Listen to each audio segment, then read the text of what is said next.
Eto good news naman tayo mga kapatid, para hindi naman laging nakakasakit ng ulo yung ano natin, ininit ng ulo yung binabalita, pinapanood nating balita. Eto, good news 'to mga kapatid. Mr. President on the go. Ekonomiya ng Pilipinas posibleng pumalo sa $2 trillion mga kapatid kung putol 'no, putol. Eto, kung magpapatuloy ang mga reforma ayon sa WEF. No, ano ba yung WEF? Wala, putol na yan eh. Pero anyway, panoorin natin 'to mga kapatid, pag-usapan natin 'to. Kasi malamang sa malamang maraming kokontra, "Ha? Umaangat ang ekonomiya, hindi namin nararamdaman." O mamaya babasagin natin sila mga kapatid 'no. Babasagin natin yung mga ganong mindset 'no. At ikaw baka ganon din mindset mo, basag ka rin. So tuloy natin 'to mga kapatid, panoorin natin mula sa PTV Philippines, 'yan. Ayan binasa ko na kanina yung title. So wag na natin patagalin pa, panoorin na natin 'to. Pag-usapan muna natin ang highlights ng mga aktibidad at programa ni Pangulong Ferdinand R. Marcos Jr. dito lang sa Mr. President on the Go.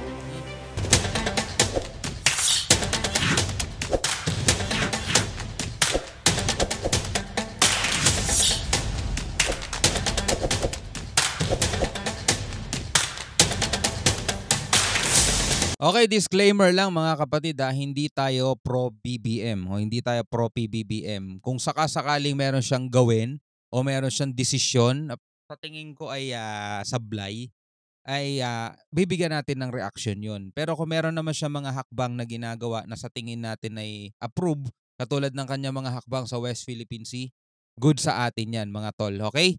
So tuloy na natin to. O habang kayo po ay nagkakapit, nag-aalmusal, dala po namin sa inyo itong magandang balita na ang Pilipinas po is considered to be one of the fastest growing economy. Actually, 2023 data shows, Audrey that our economy is valued at 400 billion. At kung magtutuloy-tuloy daw yung mga reforma at mga magagandang mga inisyatibo na may kaugnayan sa pagninegosyo dito sa Pilipinas, in a decade, we might be valued at $2 trillion. Naku, In a decade, no? In a decade, 10 taon. Kung magtutuloy-tuloy, 'di ba, mga kapatid? ang laki nun mayroon tayong ikumpara sa mga talagang developed countries in a decade. Kung magtutuloy-tuloy yung mga reforma, at ano yung mga reformang ito? Kaso ito masama, 'di ba? May mga tao, mga kapatid, na ayaw nila umangat ang Pilipinas sa term ng ayaw nilang tao ng presidente. Bakit? Bakit nila ayaw 'yon, mga tol? Kasi nga lahat ng papuri, lahat ng credits mapupunta doon sa taong kinaayawan nila. Kaya ang gagawin nila mga kapatid, sacrifice muna nila ang ekonomiya, hilahin muna nila pababa yung taong yon. Kokontrahin nila sa lahat ng mga desisyon, mamasamain nila lahat ng ginagawa. Ultimo nga yung pagpunta-punta sa iba't ibang mga bansa para kumuha ng investor.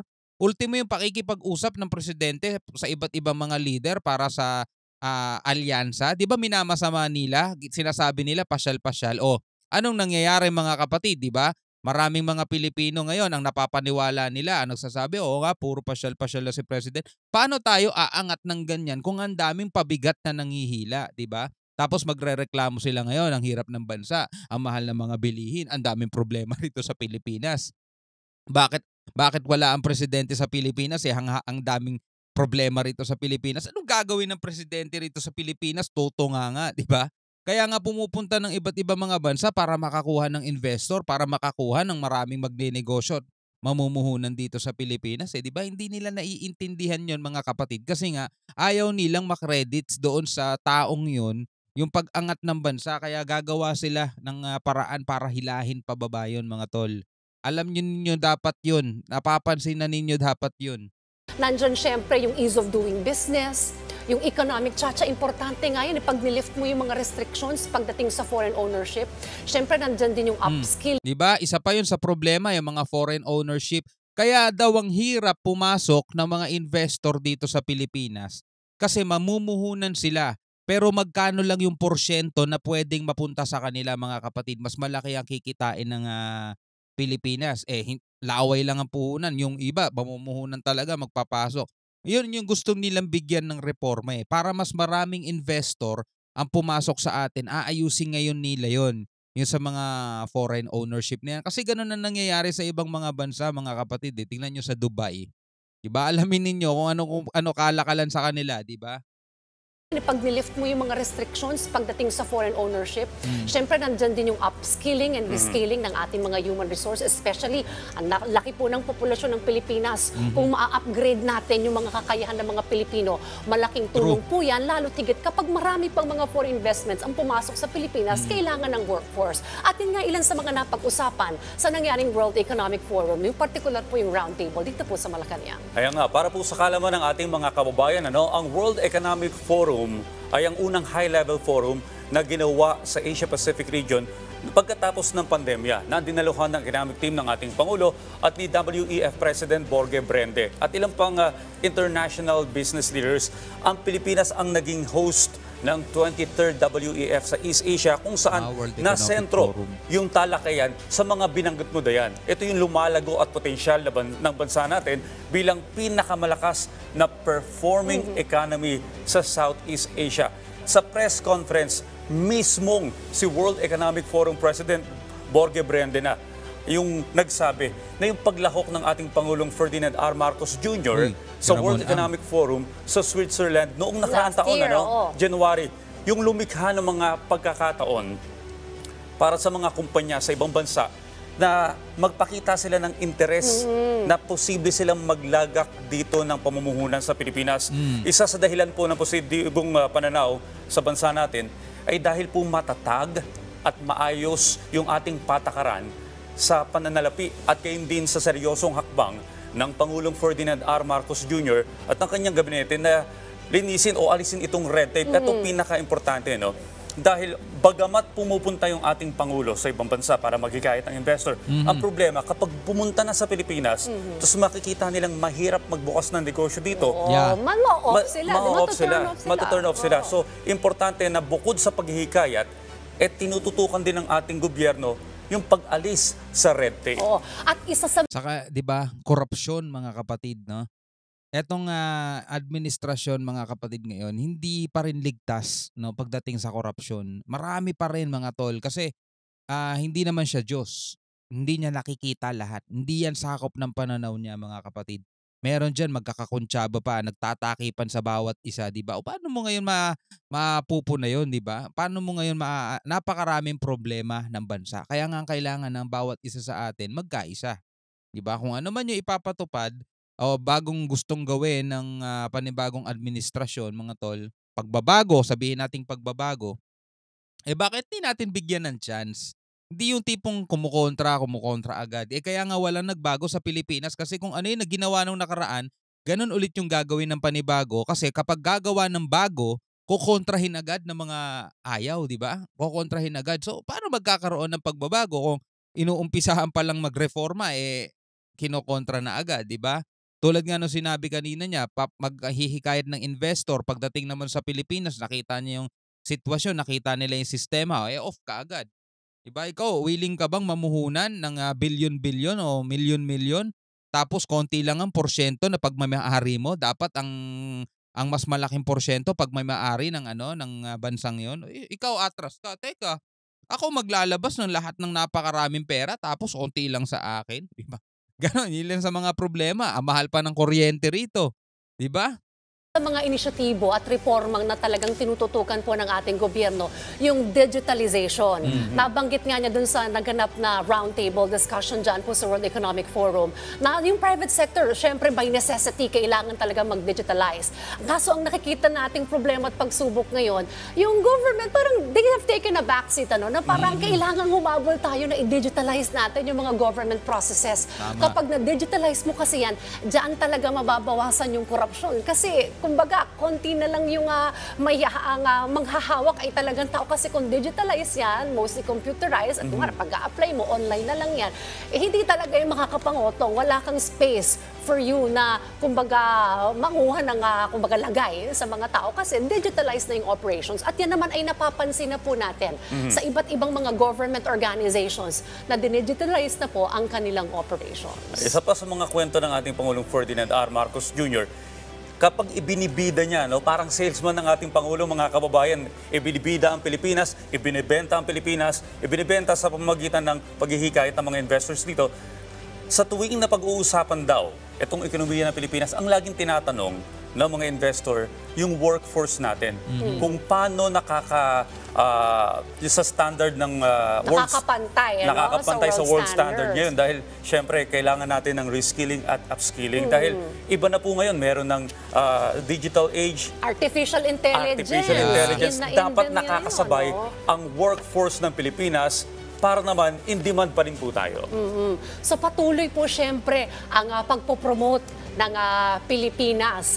Pagpatuloy po ang pagpopromote sa Pilipinas that this is a good choice for your investment. Lalo tigit po sa ating pong mga foreign investors that they see that the business climate here in the Philippines is good and magandang paglagakan po talaga ng pondo ang Pilipinas. At yan ang nating nilolook forward. Yeah, alam naman natin mga kapatid, marami talagang problema ang Pilipinas. Hindi naman natin yan pwedeng ikaila. Diba? Traffic, number one na problema yan. Syempre, nakaka-apekto yan mga tol sa ekonomiya, yung katindihan ng traffic. Kasi imbis na mas maagang papatupad yung dapat mong gawin, is nade-delay ka ng ilang oras dahil nga nai-stuck ka sa traffic. Pero again, mga tol, ay kailangan pa rin solusyonan yan. No? Ang mahalaga, yung ekonomiya natin, nakikita natin, unti-unti naman talagang umaangat. Pero syempre may kumukontra dyan. Ano umaangat? Ang mahal-mahal ng mga bilihin. Ang dami pa rin mga mahihirap na mga Pilipino. Mga tol, doon sa mga first world country, doon sa mga mayayamang bansa, meron pa ring mga mahihirap doon. Baka akala ninyo sa Pilipinas lang may mahirap. Third world country tayo mga tol. So yung kahirapan talagang normal makikita sa atin yan. Pero doon nga sa mga first world country, sa Japan, sa Amerika, sa ibang mga bansa na mga mayayaman sa tingin mo, 'di ba? May mga mahihirap pa rin doon. Pero sige, balik tayo rito sa Pilipinas, 'di ba?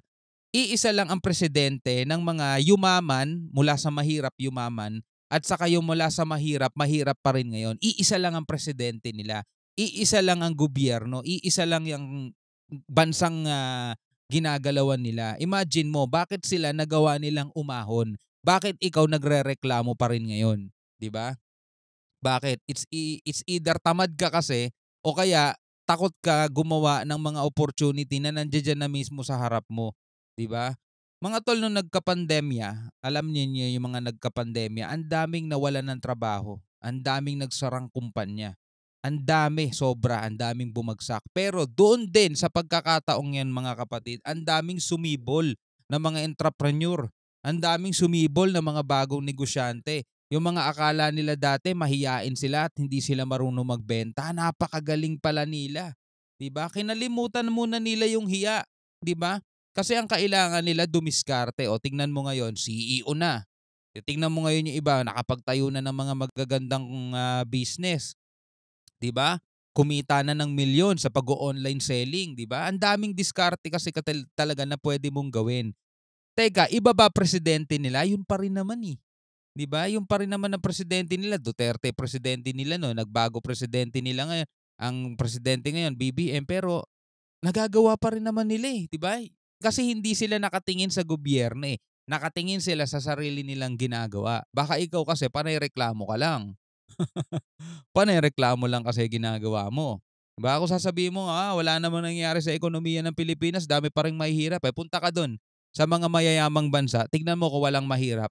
Kung tignan mo kung walang mga homeless, tignan mo kung walang mga pulube, meron pa rin eh. Diba? So hindi kasalanan ng gobyerno yun. Minsan nasa tao na talaga rin ang problema. Panay reklamo ka, wala ka maaabot talaga. Ng ating mga kababayan dahil maraming trabaho ang maasahan po natin dyan kapag dumami po ang mga mag-i-invest sa Pilipinas. O, tingnan mo, di ba? Minsan may mga nakikita tayo, may mga trabaho sila, pero yung mismong trabaho nila, ginagago rin nila mga tol. Di ba? Ang daming mga ganyan. Di ba? May mga trabaho sila pero binabarubal pa rin nila, pati trabaho nila. O, tingnan mo nangyayari dyan. Kasalanan ba ng gobyerno yun? Kasalanan na ng tao yun eh. Alright mga ka-RSP, yan po muna ang usapin. Alright mga kapatid, pero ito nga kung magtutuloy-tuloy ang reforma mga kapatid, ayon daw sa World Economic Forum, ay pwedeng pumalo sa $2 trillion ang ekonomiya ng Pilipinas. So good news yan para sa ating lahat mga kapatid, pero depende pa rin sa'yo. Kung gagamit ka ng opportunity o kung haharapin mo ang mga oportunidad na dumadaan sa'yo, o magpapatay walang bahala ka na lang, gusto mo na lang mag-scroll sa mga social media, tapos comment ka ng sana all, tapos babatikusin mo ngayon yung gobyerno dahil walang nangyayari sa buhay mo. Ewan ko na lang sa'yo. Hanggang sa muli, ako nga pala si Shobaldi. Peace out.